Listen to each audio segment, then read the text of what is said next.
Undertale is without a doubt one of my favorite games to ever exist. Its charming atmosphere, its brilliant and lovable characters, the great soundtrack that comes with the game, the great story and interesting narrative, and just everything about this game makes it almost impossible not to love. Even when I first got into this game and didn't understand any of the meta commentary or themes which made the games above what it would be otherwise, everything else about this game just made me a huge fan of it. And when I say everything, I truly do mean everything, which includes horror. Yeah, honestly, now that I say that, there is a weird abundance of horror in this small indie title, both in between the lines and right in front of your face. And one of these in-your-face horror moments comes with a truly iconic one at that.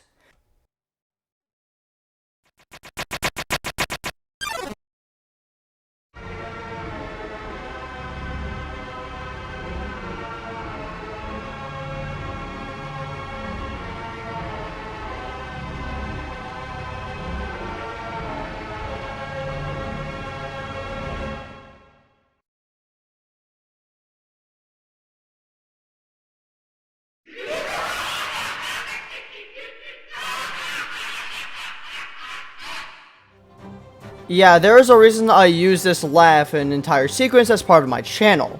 But even with how much I do truly love this scene, I sadly don't want to discuss it. I do want to review it, but it already has so much attention that has been brought to it. But you've read the title card and seen the thumbnail of this video, so what other Flowey boss fight could I possibly be talking about?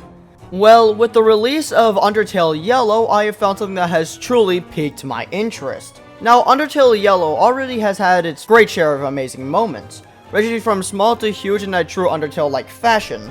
But the moment I do want to discuss is something I could have never prepared myself to witness. And especially with that and the fact that this masterpiece is something entirely unique to the neutral route makes me almost dumbfounded entirely. And with that description, I'm guessing you already have caught on to what I'm talking about. So let's stop and not draw out the section any further. What would you say, Flowey? That's a wonderful idea! Then let's get this masterpiece started, as I can tell you why Undertale Yellow's Flowey boss fight is truly a masterpiece of our time.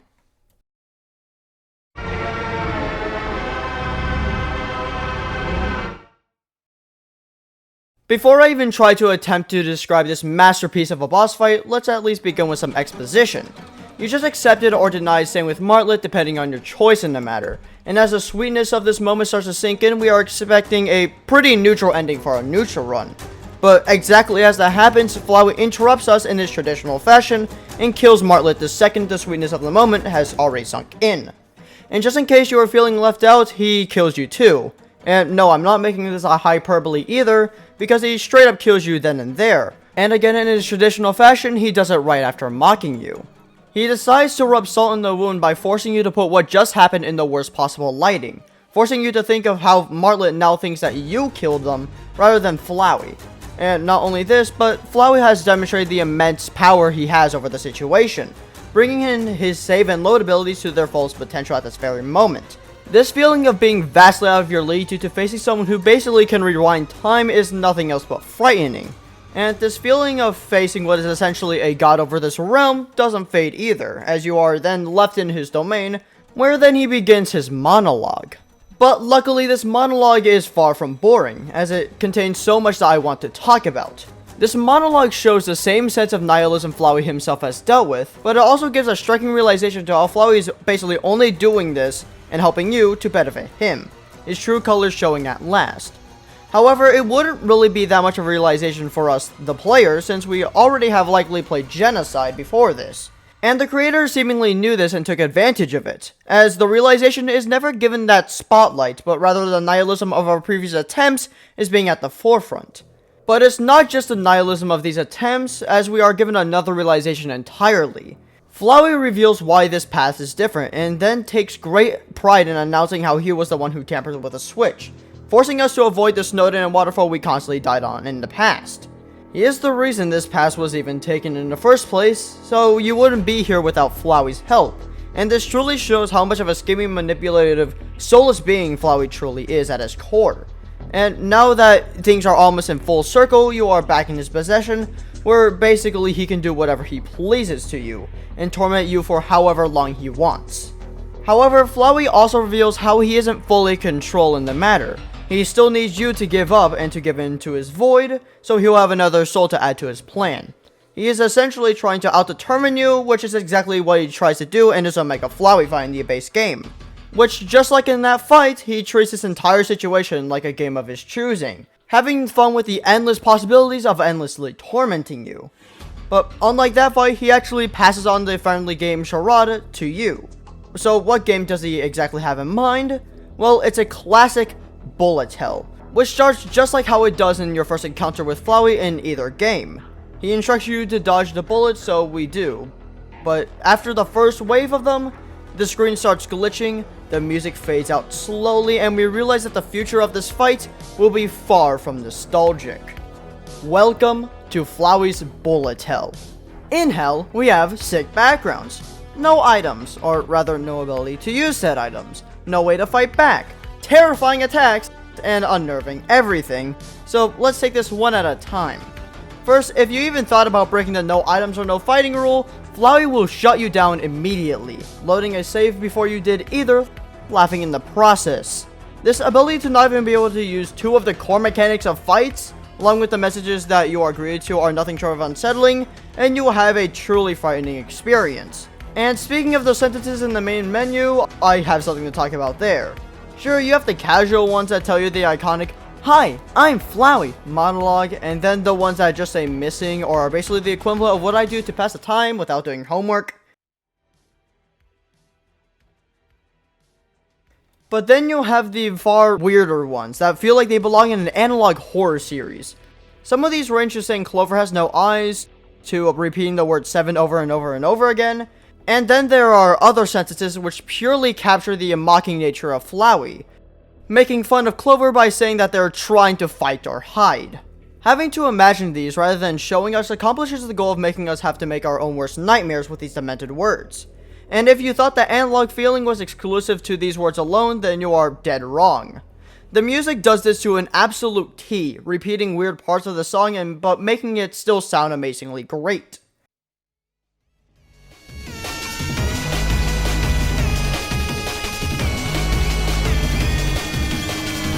This song, which is called Best Friends Forever, is a downright banger, and hates being consistent, and I love it for that. The repeating notes, the ever-changing instrument, and ever-changing styles makes this song extremely unsettling, but still extremely catchy. And the attacks themselves, oh god, the actual attacks. Each and every one of these attacks is something entirely new and different, carrying their own unsettling ideas and things with them. I could bring up only a few examples of these attacks and you would immediately get how unsettling and unique they each can be. Like, do I need to educate you on why this is terrifying? Or this, or this, or this for that matter? Most of these attacks come with a brand new animation as well. Many are more creepy than the last. The vast majority of these attacks feel so creepy and out of place, and the few that aren't really all that creepy makes the ones that are all the more effective. The developers truly tried and did their best to make you get goosebumps during each of these attacks. And in true Flowey-like fashion, these attacks can get really gruesome. Flowey kills himself, kills other souls, rips his petals off, and that's only naming a few examples. And if you thought we were done, then you are a complete and utter fool. Because whatever the boss monster you have killed during your neutral route, I hope you're ready to say hi to them again. Because Flowey takes it upon himself to resurrect your sins and turn them into manipulative feral creatures of the characters that they were formed after. This fits so well with the consequences theme of Undertale, making you realize the atrocities you've committed to these beloved characters. And these creatures do have a good amount of diversity in between them and how they are handled. Dalv is given the lost face treatment, El Balador is given one of the most disturbing smiles of all time, and Starlo is just straight up body horror. So, what can you do in between these attacks? I mean, fighting and items are off, but Act and Mercy are still on the table, right? Well, while trying Mercy doesn't do anything, I mean, this is Flowey we are talking about, so what do you expect? However, I do have something to talk about acting. You see, when trying to act, you are accompanied by the possibility of many different disturbing actions. Such actions include suffocating, frowning, decaying, and if you don't hate yourself that much, you can weep, hide, and that's just the bare minimum. This, for me, is basically the same as the dialogues in the main menu screen, except with a little extra more to talk about. You see, if you do not want to engage in the acts of death and violence, which you can't even accomplish since you are sent back, you can luckily find the ones that are helpful. This gives a bit of hope to the situation, and it also shows how Clover is struggling so much that even the smallest good act can help them immensely. But since these are random, you actively have to search for each of these actions, forcing you to be reminded of all the other terrible actions and the imagery your brain relates to them. And when you do not have these actions when you need them, you are filled with great despair. And putting that into the light of Clover's perspective, and you get a purely terrifying scenario. This implies that Clover is truly trying to find anything that can help, and when they aren't able to, they are truly trying their best to not succumb to a grim and mournless death. So with all the options you can do, what are you meant to do to finish this boss fight? Well, after several attacks, Flowey decides to go into a more Omega Flowey homage and does a full screen attack. This attack makes you dodge a variety of different projectiles while the souls of the damned rise up to kill you. And if you somehow do survive this attack, he puts you into a glorified temple run as you try and dodge his vines and make it to a save point. This not only gives a nice amount of progression throughout the fight to keep your hopes up, but it also still makes for a nice intermission where you can't relax, but it's a nice break. And after a certain amount of these, you are greeted to our intermission of the fight.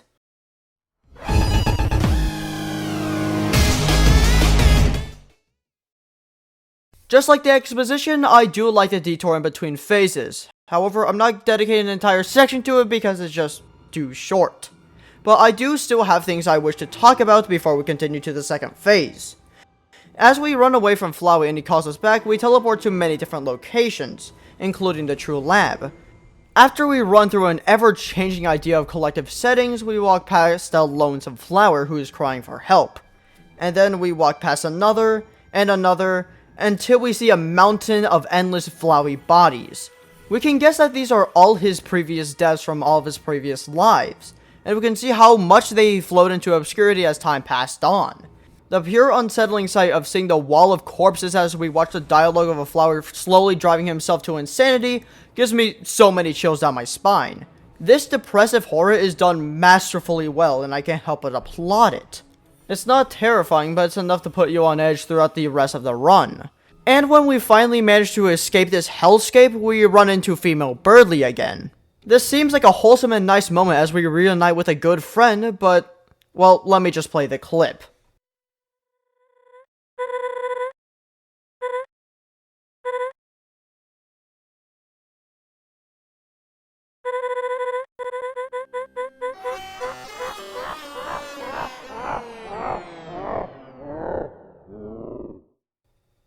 Yeah, I don't feel as if I have to explain why I consider this disturbing.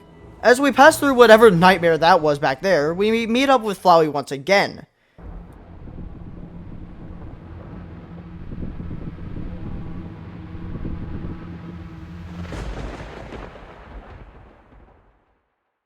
Ah yes, I do love my flowers being eldritch demons of the unknown. Okay, so we've seen this thing for about like 5 seconds, and I already have so much I wish to call attention to. The art style, well, not as much as Omega Flowey, has still shifted dramatically from what it previously is, in so many ways. Some areas are way too detailed, some feel like paintings almost, and then you have the ones that are in a very cartoonish style. So if I'm calling so much attention to the art style, why am I bringing it up? Well, you will see later. Also, how am I not supposed to call attention to the art style when you have your main boss as this? The vines connecting to one terrifying head with eyes trained and targeted on you at all times, and all of that just scratches the surface of what drives home Flowey as some sort of demonic overseer. And that demented smile that he wears is just the cherry on top. Him looking down and watching us makes us feel like we are never safe, and that is especially true when he begins his monologue yet again. The intention of making this monologue a psychological, horrifying, nihilist experience is again beautiful. And come on, how can you not like this monologue? He even says this iconic line. Ain't that just wonder- Oh dear God, what is that? So yeah, now the fight has truly begun. And now Flowey uses a variety of different attacks in varying order, many of which calling back to the Omega Flowey fight, or is related to you as he now owns your soul. And speaking of Omega Flowey, What would you like to do?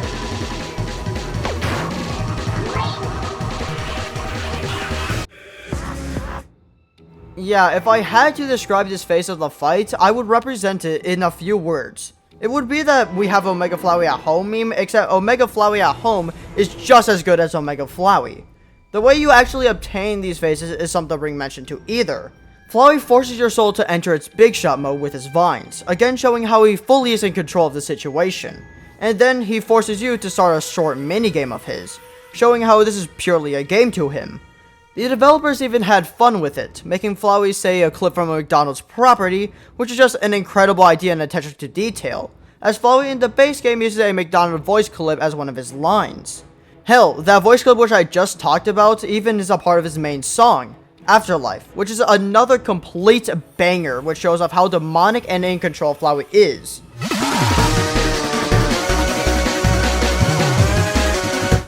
Afterlife and Best Friends Forever both show completely different yet equally important parts of Flowey's character. He is demonic in blood but yet game-breaking at the same time. Anyways, now that I have mentioned these in-between phases, I feel obligated to talk about them. Just like the first phase, these attacks are entirely unique to each other, allowing this fight to have an incredibly diverse catalog of horrifying ideas. Each individual one of these in-between fights have something entirely different to make you feel unsettled. And that's not even tackling the unique art style. We have trypophobia, organs, puppets, old analog-like fear, paper for some reason, and hey, even Prunzel makes an encounter. Man, don't you remember Prunzel? He is without a doubt one of my favorite Undertale characters. No question. Yeah, if you can tell, these have an entirely unique art style and music that makes them so recognizable but also guarantees that at least one of them will disturb you. And when you finally finish off each and every one of his petals, you get a true fourth wall breaking horror, as Flowey's eyes, which you're so used to being traded on your heart, are now looking up to you. I don't know how to put this into specific words to describe how unsettling it feels, it just is. It's scary in the same way Doki Doki Literature Club is scary. And just like that, so we are eased back into a more quote-unquote friendly territory. But I have to at least call out one more thing, and that is the true nihilism of this ending. You see, Flowey monologues how he will let you return back so you can fulfill his plan. And this drives home one feeling entirely: dissatisfaction. Throughout every single second of this whole time, this whole fight, the art, the music, everything was leading to this being high stakes. But no, there is nothing here to end for you. You picked the neutral route, a route where in the base game is incredibly underwhelming. And that is true especially when compared to his true genocide and true pacifist counterparts. There is no happy ending or reward here. The only reward you got was stepping up to your disgusting sense of fulfillment, just to restart it all over again. Even Flowey states that this is a factor and an outcome he did not want. He hates this outcome entirely, because it's so underwhelming to him. He didn't get to torture anyone else and no one else got to see him. The hellscape was purely in his mind and taking place there.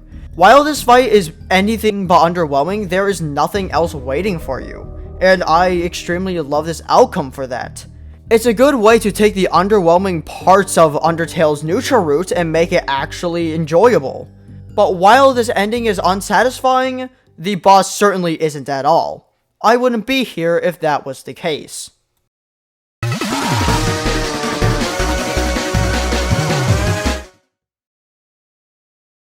This boss fight is by far one of the best moments of Undertale Yellow, and maybe one of the best moments of Undertale being a horrifying experience, period. There are so many different aspects to this which I like. Also, the pure amount of craftsmanship in this one fight is nothing short from peak.